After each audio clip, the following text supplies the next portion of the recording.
Good evening.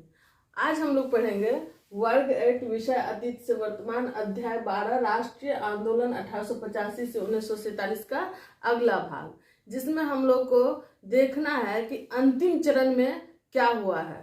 अंतिम चरण के बारे में देखेंगे जिसका कार्यकाल है 1919 से 1947 और इस चरण को गांधी युग के नाम से भी जाना जाता है क्योंकि इस चरण में जो भी घटनाक्रम होता है वो मुख्य रूप से गांधी जी के नेतृत्व में होता है। तो क्या ऐसी बड़ी हस्ती है गांधी जी जिनके कारण इतनी बड़ी आजादी हम लोग को प्राप्त होता है, इसी को हम लोग को इस चरण में देखना है।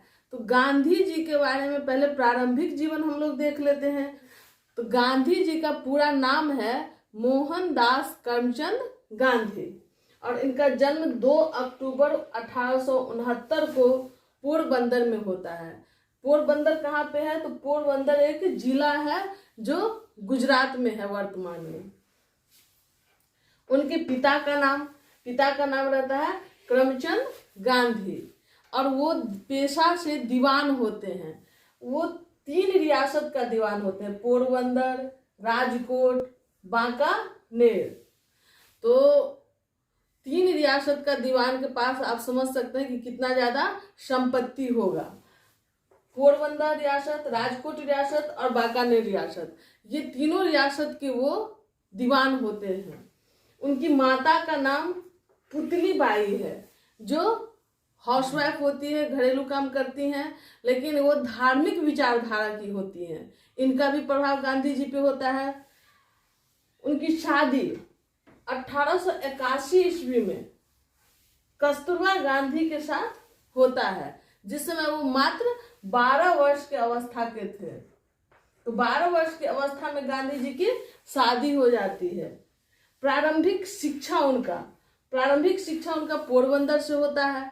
1888 में वो हाई स्कूल का पढ़ाई कंप्लीट करते हैं, यानी कि मैट्रिक की परीक्षा वो कंप्लीट करते हैं 1888 में। उच्च शिक्षा प्राप्त करने के लिए वो भावनगर आते हैं, लेकिन भावनगर में उनको मन नहीं लगता, वहां वो स्टे नहीं कर पाते हैं। तब उनके जो उनका एक पारिवारिक मित्र होता है माऊ जी। ये उनके पारिवारिक मित्र होते हैं। ये सजेशन देते हैं उनके फैमिली को, उनके फादर को, कि गांधी जी को बैरिस्ट्री की पढ़ाई कंप्लीट करने के लिए क्यों ना इंग्लैंड भेजा जाए। और उन्हीं माऊ जी के विचार पे गांधी जी को बैरिस्ट्री की पढ़ाई करने के लिए 1888 ईस्वी में मैट्रिक की परीक्षा के बाद इंग्लैंड भेज दिया जाता है। इंग्लैंड जाने से पहले 1884 में गांधी जी कुछ कुसंगति में पड़ करके मांस भक्षण करने लगते हैं, लेकिन उनका मन इतना सत्यवादी होता है कि इस गलती को अपने परिवार से छुपा नहीं पाते हैं और अपनी माता के सामने, अपने पिता के सामने में अपनी सच्चाई बताते हैं कि हाँ, हमने मांस भक्षण किया है, और सत्य बता करके उनके सामने अपनी गलती का प्रायश्चित करते हैं और वादा करते हैं कि हम किसी कुसंगति में नहीं रहेंगे, हम मांस भक्षण नहीं करेंगे। तो मन की पवित्रता उनके अंदर क्या दिखा रहा है कि बचपन से ही कहीं न कहीं था, जो भी गलती करते थे उसको स्वीकार करते थे। जी 1888 में बैरिस्ट्री की पढ़ाई करने के लिए इंग्लैंड जाते हैं। इंग्लैंड जाने से पहले उनको अपनी माता को वो कुछ वचन देते हैं। उनकी माता कुछ उनसे वचन लेती है। वचन ये लेती है कि तुम विदेश में जा करके पराय स्त्री से दूर रहना, तुम मांस भक्षण नहीं करना, शराब को हाथ नहीं लगाना। तब जाके वो वचन देते हैं गांधी जी अपने माता से, क्योंकि माता उनकी धार्मिक प्रवृत्ति की होती है। तब वो इंग्लैंड अपने बैरिस्ट्री की पढ़ाई करने के लिए घर से अनुमति लेके जाते हैं। वहां जाने के बाद उनके अंदर एक अलग सोच उत्पन्न हो जाता है। वो चाहते हैं कि हम भी एक भद्र अंग्रेज पुरुष के जैसे दिखें, और इसके लिए वो अंग्रेजी कल्चर में अपने आप को ढालने लगते हैं, जिसके लिए वे नाच सीखने का प्रयास करने लगते हैं।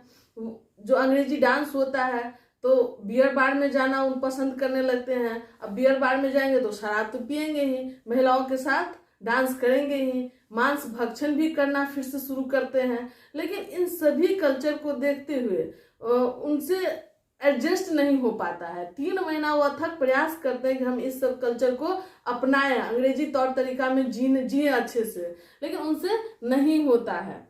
वो फ्रांसीसी भाषा भी सीखने का प्रयास करते हैं, लेकिन अंततः जब उन्हें सफलता नहीं मिलती है तो उन्हें अपनी माँ को दिया हुआ वचन याद आता है और वो फिर अपनी भोजन स्वयं बनाना शुरू करते हैं, पठन पाठन का काम शुरू करते हैं। ऐसी परिवर्तन की स्थिति में उन्हें कुछ व्यक्तियों से मुलाकात होता है, जिनमें प्रमुख है श्रीमती एनी बेसेंट, जिसके बारे में हम लोग आगे पढ़ेंगे, जो भारत में स्वतंत्रता आंदोलन में महत्वपूर्ण भूमिका निभाई थी। मैडम ब्लावत्स्की, ये भी काफी धार्मिक प्रवृत्ति की थी। इन सबसे वो धर्म के ओर उनका झुकाव गांधी जी का होने लगता है और गांधी जी बाइबल का अध्ययन करते हैं, भागवत गीता का अध्ययन करते हैं, एडविन आर्नोल्ड की बुक होती है लाइट ऑफ एशिया, उसका अध्ययन करते हैं, सॉन्ग ऑफ सिलेस्टल, इसका अध्ययन करते हैं। इस सभी से उनका रुचि धर्म के प्रति बढ़ने लगता है और गांधी जी लिखते हैं कि नास्तिक रूपी रेगिस्तान का दीवार ढह गया। मतलब ये हुआ कि हम जो नास्तिक प्रवृत्ति के थे, इस सोच को, नास्तिक सोच को जो बनाए हुए थे, वो मेरा समाप्त हो गया। और उन्होंने भागवत गीता को धार्मिक कोश की संज्ञा दिए हैं। इसमें जो धर्म के बारे में जो बातें हैं वो संचित किया हुआ है। तो इस प्रकार से हम देख रहे हैं कि गांधी जी का सोच परिवर्तित होता है। गांधी जी नास्तिकता से धर्म की ओर अग्रसर होते हैं। अंततः 1891 में बैरिस्ट्री की पढ़ाई पूरा करके वो भारत आते हैं। भारत आने से पहले ही उनकी माता जी का देहांत हो चुका रहता है। माता जी के देहांत से पहले ही उनके पिता का भी देहांत हो गया होता है। जब वो भारत आते हैं तो भारत में भारतीय कानूनों की अध्ययन नहीं करने के कारण उनको भारतीय अदालत में प्रैक्टिस करने में कठिनाई उत्पन्न हो रहा था। वैसी स्थिति में उन्हें किसी प्रकार का रोजगार यहाँ नहीं मिल रहा था, तो वो बहुत ही असमंजस की स्थिति में थे। उसी समय अफ्रीका का एक अब्दुल्ला सेठ उनके भाई, बड़े भैया जो होते हैं, उनको एक चिट्ठी लिखते हैं कि क्यों न मोहनदास को अफ्रीका में हमारा एक दीवानी मुकदमा चल रहा है जो व्यापारिक समस्याओं से संबंधित है, उसमें व्यस्त कर दिया जाए। उस समय गांधी जी 1893 में अफ्रीका के लिए रवाना होते हैं। इस प्रस्ताव को, अब्दुल्ला सेठ के इस प्रस्ताव को उनके भाई साहब मान लेते हैं और मोहनदास करमचंद गांधी मतलब गांधी जी के पास इस प्रस्ताव को रखते हैं। गांधी जी इसे सहर्ष स्वीकार कर लेते हैं। 1893 में वो अफ्रीका के लिए रवाना हो जाते हैं।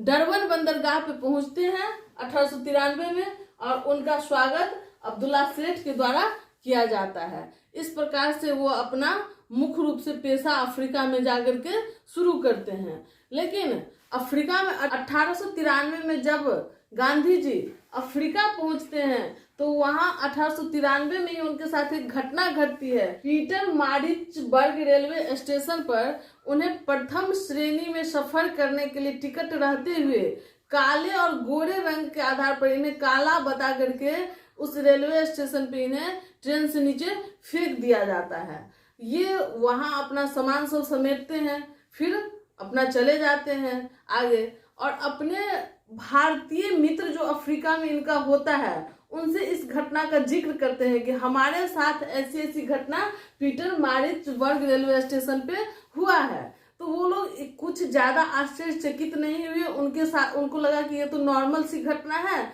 इसके लिए गांधी जी क्यों इतना घबरा रहे हैं। इस बात को कोई तुल नहीं दिया, कोई इस पे उनको प्रतिक्रिया नहीं मिली। इससे वो काफी आहत होते हैं कि ऐसा क्या स्थिति है कि यहाँ जितने भारतीय रह रहे हैं इस अपमान को अपना भाग्य समझ लिए हैं। ये तो काफी विडंबना है। मतलब आप समझ लीजिए कि किसी के साथ भेदभाव हो रहा है और उसे इस चीज का आभास भी नहीं है। अब जैसे वर्तमान स्थिति में आप देख सकते हैं कि महिलाएं क्या करती है, महिला घर का काम करती हैं, सारा समाज में अपना महिला एकदम निम्न दर्जे की जीवन में जीने के लिए बाधित हैं, फिर भी उन्हें इस चीज का आभास नहीं है कि हम जो काम कर रहे हैं, हमारे साथ जो शोषण होती है, भगवान ही हमें ऐसा करके नहीं भेजे हैं, हम इसके ऊपर भी उठ सकते हैं, हम भी पुरुष के बराबर में जा सकते हैं। तो वैसी कल्पना भी महिला के अंदर नहीं आते रहती है, कुछ जो अशिक्षित महिला होती है। तो वैसी ही स्थिति भारतीयों के साथ अफ्रीका में देखे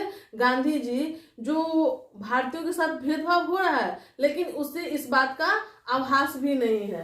तब जाके उन्होंने, गांधी जी ने दक्षिण अफ्रीका में निर्णय लिया कि हम भारतीयों को बराबरी में लाने के लिए यहाँ संघर्ष करेंगे, और वहीं से उन्होंने भारतीयों को बराबरी में लाने के लिए अफ्रीका में अंग्रेजों के विरुद्ध अपना संघर्ष शुरू करते हैं, जिसको हम लोग आगे की वीडियो में देखेंगे।